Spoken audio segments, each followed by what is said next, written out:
And some other women just said, look, we know, we don't need you to tell us. Like, all right, you know, maybe a woman you don't know, but, you know, no man's ever lost by telling his wife she looked right. Ever. You know, do I look good in this? Yes. I mean, dude, you hesitate even a little.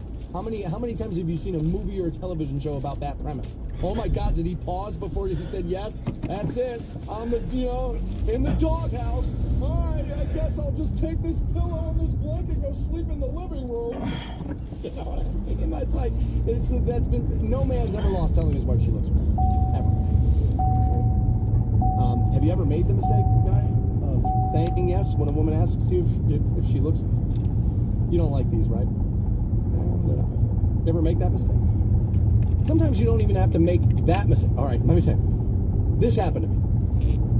I love my. Some women do that to fish for compliments. It's not really her. It isn't. She just does not have a ton of self-esteem. On her children, on her family, on me, does not like to spend money on herself. So she doesn't always go close. She's also one of these women that will tell you, Dan, trying on jeans all day actually depresses me. Women are different here. So she's got a couple of pairs of jeans in the rotation. And she asked me once, do you like these? And I said, yes, I do like those. Where I made my mistake was saying, I think I prefer the pair you had on. You look right. And then we started talking about that. And I said, hey, by the way, I said, did something happen to that other pair of jeans? I don't see you wear those a lot anymore. Did something happen? Did you rip those, or like what happened?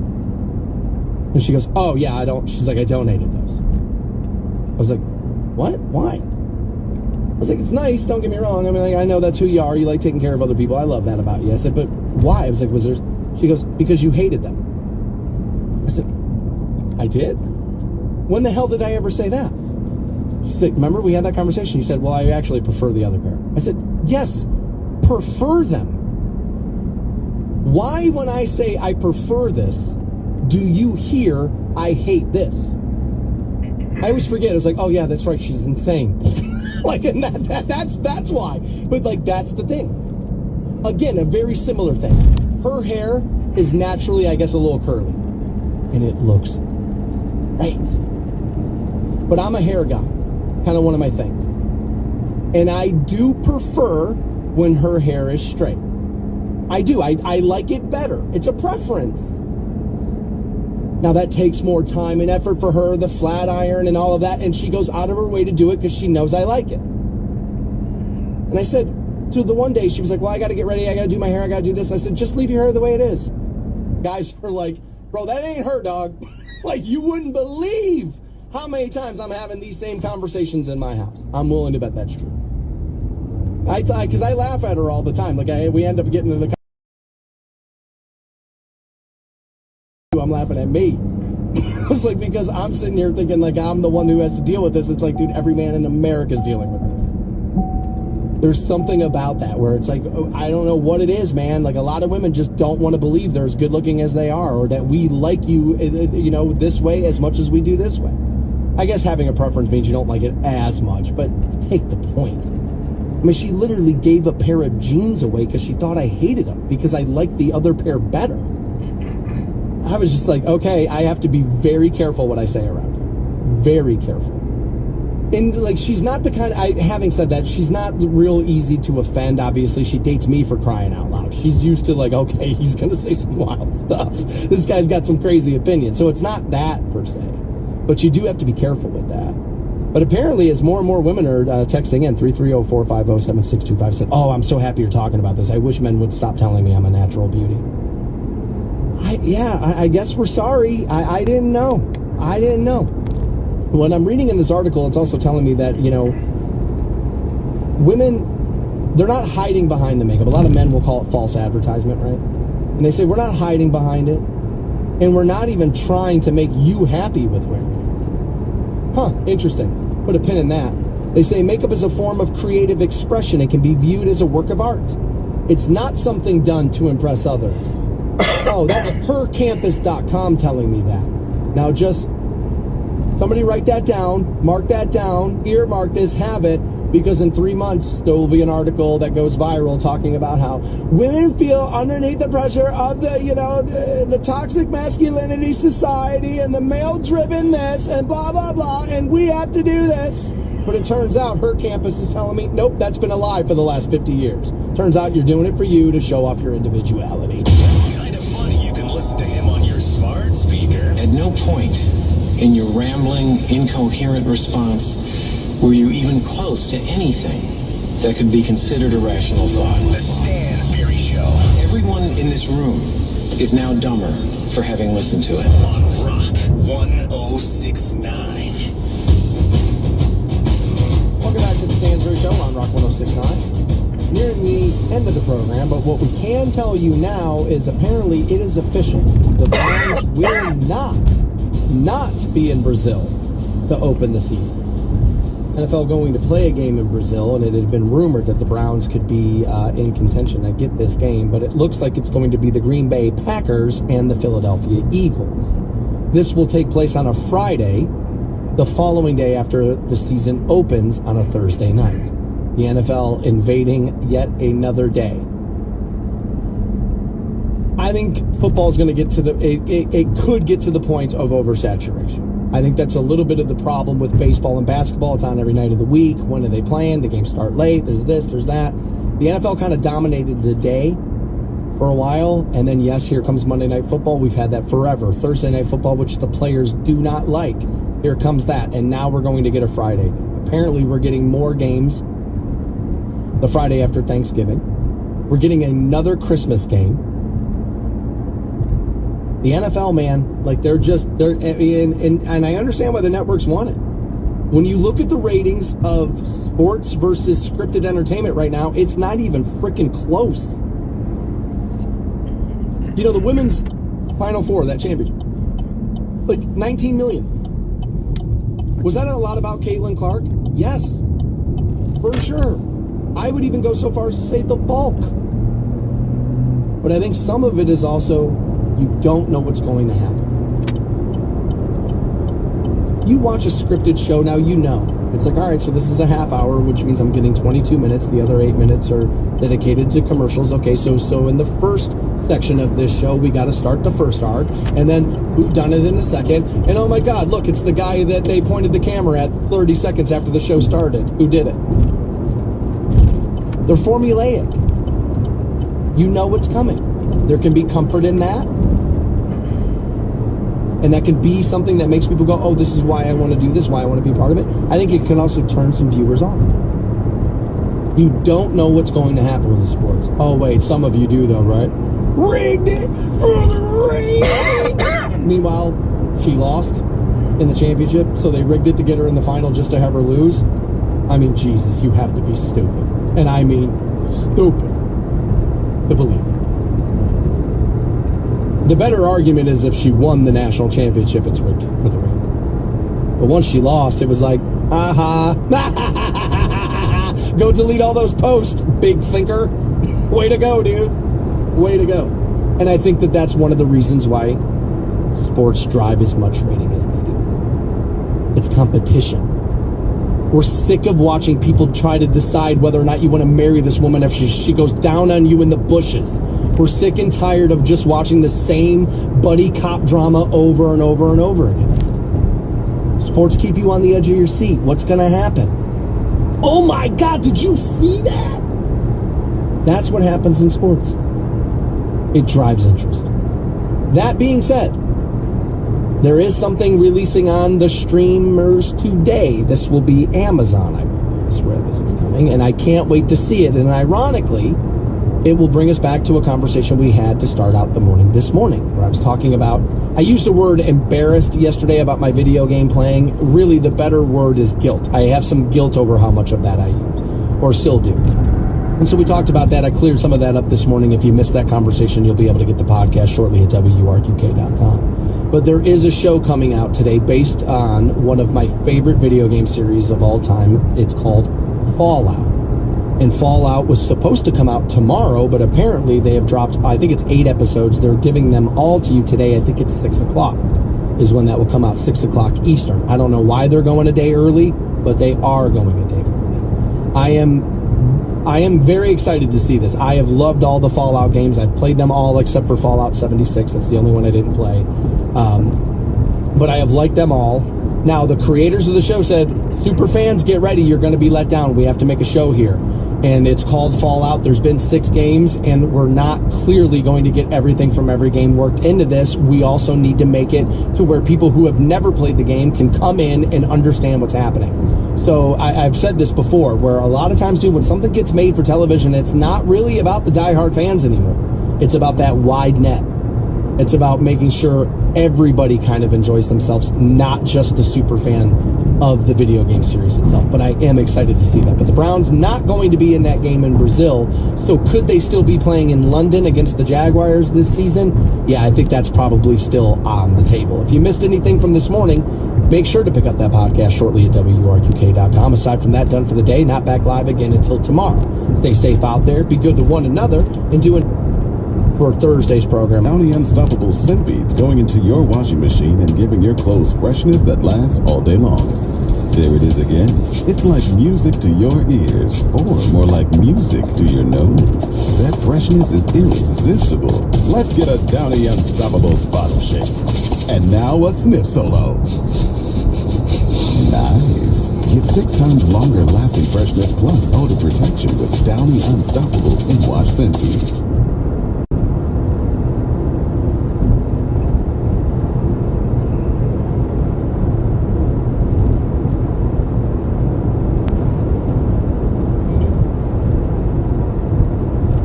A hurricane with over 500 mile per hour winds. And I was like, I'm sorry, you'll have to forgive me here. I don't know what the record was for wind speed. So I didn't understand. I didn't have an idea of how far off 500 would be. That sounds really, really strong. So I just said, hey, I'll take a look here. You guys have done the work for me, but I have gotten 2 different numbers.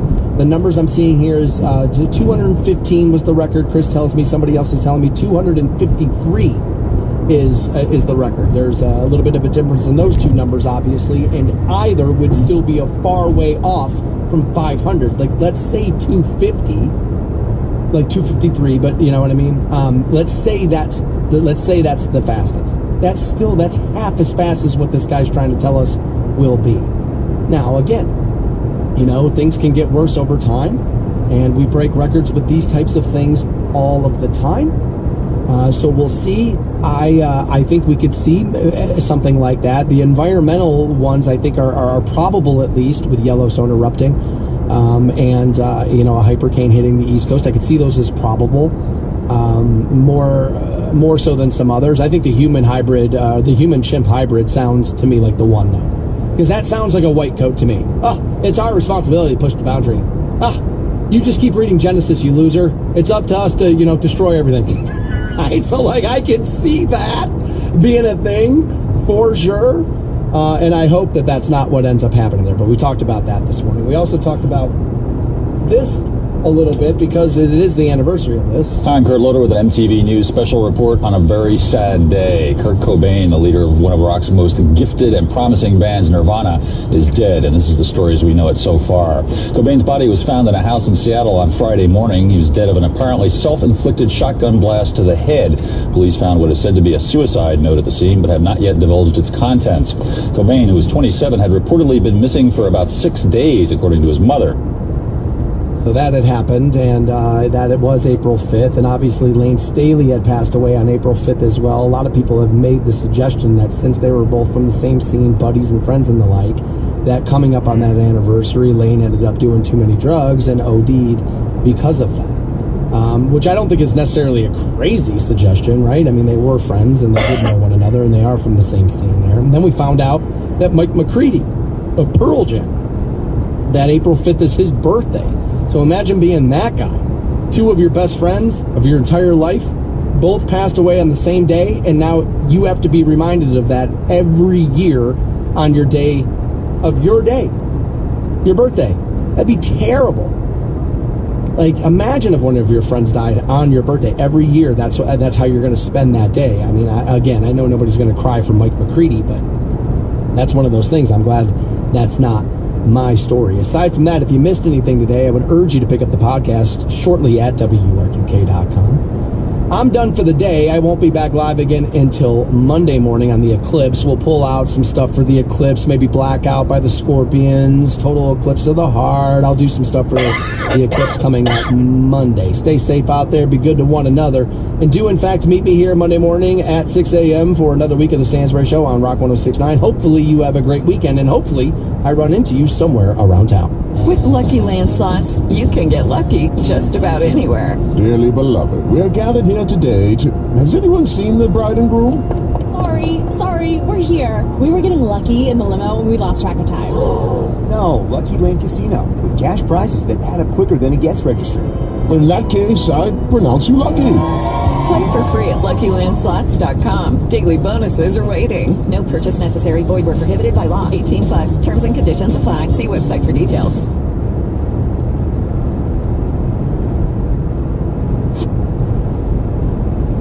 This is from the Daily Mail, who I do eye roll a lot, and it's because, well, they frickin' deserve it. But they're telling me electricians is one of the trades. If you're looking to go into a trade, look into the electrician union. They say that is going to be one of the ones that absolutely is exploding now and will continue. And normally you can get into programs or maybe a trade school and get out a little faster than you will like maybe a 4-year university, because again, a lot of people who go to a 4-year university do not get out in 4 years. And I'm not on anybody for that. It can be tough, right? You got to work jobs, you got to do a lot of things there. But the other benefit to a trade program or a trade type school like that is your school loans are normally a fraction of what other people pay. Your union dues or whatever the hell it is are normally a fraction of what it is people pay to go to a university. It all depends on whether or not you end up doing something, A, that pays you well enough for you to be able to enjoy your life, and B, something that you don't hate doing. And either system can work. If you get out of college with a degree and you find a job that fits that metric, you're probably going to be like, this is amazing and I'm glad I did it. But if you could not end up with $300,000 worth of school loan debt and still make more money than the person that has that and not have that loan to pay, and you get out of school that much faster, I'm willing to bet those people love that too. Here's the other thing. You know who they say on average has less anxiety? You guessed it. The people that work in them trades. You know why that is? Well, partially it's because they're not working with computer screens all day. They're not reading all the negative information all day. They're not scrolling Facebook versus working because of how easy their job is. There's some of that, yes. But also, they don't worry about being fired as much as you and I do. They have a skill. They are hireable no matter what happens to the world. Imagine how much easier you would sleep at night knowing that I can go and work here. I can go do that. I know how to do something other people do not, and it's on the list of necessities. Of course they're going to have a calmer mind. If you know that you have a way to earn a living no matter what happens to the world, you don't think that's going to reduce your anxiety? Of course it would. We do have the Black Keys. They are playing in October, and I'm going to get caller 13 in right now. 330-450-7625. The toll-free option is 800-243-7625 on those. And we'll start the final hour of the program, and we'll do that next. Kind of funny you can listen to him on your smart speaker. At no point in your rambling, incoherent response were you even close to anything that could be considered a rational thought. The Stansbury Show. Everyone in this room is now dumber for having listened to it. On Rock 1069. Shout out to Dave Nolfi out of Mogador, on his way in to see the Black Keys, that show in October. I'll have another set of those tickets for you tomorrow on the program. And we'll get you hooked up. We've been talking about trades versus college, and there are multiple articles out this morning that Gen Z, a lot of them are rushing to trades. And I have been saying that I just feel like this is the world being a little cyclical, right? Wherever the money is, that's where the people will go. And a lot of people stuck their nose up at like working a trade job, you know, and thought college was the only way to some success. And that left some of the trades understaffed. And they're necessities. Electricians are, that's a necessity, right? Plumbers are a necessity. Like there's a million of them. The sheet metal union, the drywallers. They're like, these people are important. They matter. And if the world goes to hell tomorrow, that's who we're going to be looking for first. Not maybe first, all right? There's a few other things, yes. But the trades are massively important. And they seem to be understaffed, so people are kind of rushing to it. And I totally understand it. I also said, there's been multiple studies run that say if you work a trade, you're way less likely to have anxiety. At least anxiety that's brought on by your workplace. Because you worry less about being fired. You worry less about stuff like that. Also, I don't know if this is, and I bet it would not be true of everybody working a trade, but I obviously got golfing buddies who are in these lines of work, right? And what they'll tell you, what they like about their job, when we start talking jobs on the course, right? We'll talk about the differences between their and my job. And one of my buddies says it all the time. He goes, man, I got to tell you, he's like, I know you like your job. I think I'd hate it. He's like, you're never not thinking about it. Ever. Ever.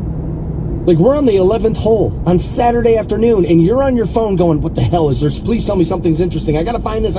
He's like, you're never not thinking about that. Ever. He's like, Dan, when I leave the job site, man, I am like, it's over until I go in tomorrow. I don't think that's probably true of everybody working a trade, but it could be for a lot of people, right? Working that kind of work. So again, less anxiety on that. And I think that could be a benefit. Huge. I mean, obviously it would be, right? Everybody's talking about how anxiety is such a problem. I don't want anybody thinking that I am an idiot and don't understand that clinical anxiety is a thing, because I clearly do, right? I'm just kind of talking around that issue a little bit because I think there's some truth in that in some studies that I've read on. I could see that being true. Keith reminded me that, a great place to learn some trades is in the military, And that has been true of some people I know. Again, that's an experience I don't have. I have never served in the military, and we'll stop here to appreciate those of you that have, or maybe currently still are. Thank you. I have never done that. That's an experience I don't have, much like going away to college. That's an experience I don't have. But I am willing to bet that Keith is right about that you could absolutely find yourself learning some trades there. I think the military is a lot like some other things. What you put in is what you get out, right? And Jerry actually hit me up. He said, Stansbury, I love this conversation. I listen to you all the time, and I am the president of the East Central Ohio Builders and Construction Trades here in Canton, Ohio. I love this combo. I will tell you that most trades, first year, like application apprentice, I think is what he's saying here, you start out around $21.50 an hour, plus benefits on top of that. Healthcare, retirement, all of that is taken care of. He says, this is very helpful to today's youth. And then he goes on to tell me, I would like to add that all of the training is free for the minimal working dues that you pay to any union pay right now. For a sheet metal worker, it's about just under $67 an hour. That's wages and benefits there, which again is a damn good living. That's a damn good living, especially here. Like, people will ask me, a lot, because in this industry, man, the guys can be ego-driven. They want to get to New York. They want to get to Chicago. They want to get to L.A. And, I've just never really been that guy. I have always said, people who listen to the radio, who listen to shows like this, are people who do it, and I don't care what city they're in. I just want to be somebody who's doing it.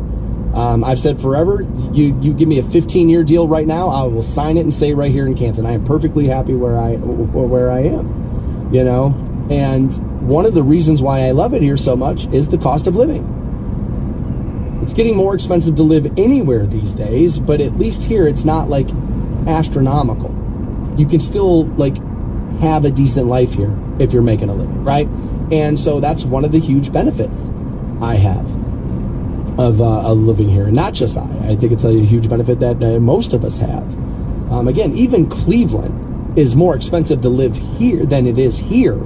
But it's not necessarily, when you start talking major cities across the country, it's going to be on the better end than a lot of those. And so that can be a benefit too. The other thing that I haven't brought up in this conversation yet is that old saying, dirty hands, clean soul. And really what that means is Put in your hard day's work, and you'll feel good about who you are in the end. So again, what's that really saying? You know what that saying really is? Dirty hands, clean soul. Another way to say it is, work hard, put your best in, do your day's work, and love less anxiety. That's what that saying means. I know nobody wants to admit that, and I shouldn't say nobody because a lot of you are willing to admit it and already admitted it. A lot of people don't want to admit that, but that's what that sentence means.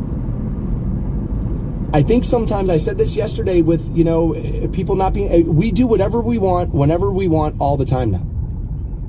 And look, people have never been more unhappy, they tell us, than right now. Why is that? Because doing whatever you want, whenever you want, doesn't lead to happiness. It doesn't. It may lead to temporary happiness. I'm speaking from experience here now.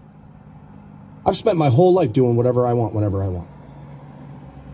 And there were long stretches where I was under the impression I was having fun. And then there were some moderately sized stretches where I actually was having some fun.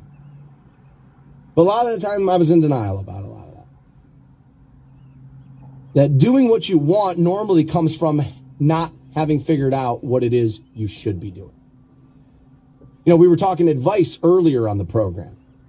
And a lot of the younger generation said, all right, yeah, we got to give the boomers this. They actually did, give us a couple of pieces of decent advice. And that was one of my fathers. That doing what you want, Daniel, is a child's mentality. An adult, a man understands that what being an adult is knowing that you have the ability to do what you want whenever the hell it is you want. Knowing you can do that, and then choosing to do what you should do anyway and not doing what you want. Only then, Daniel, are you a man.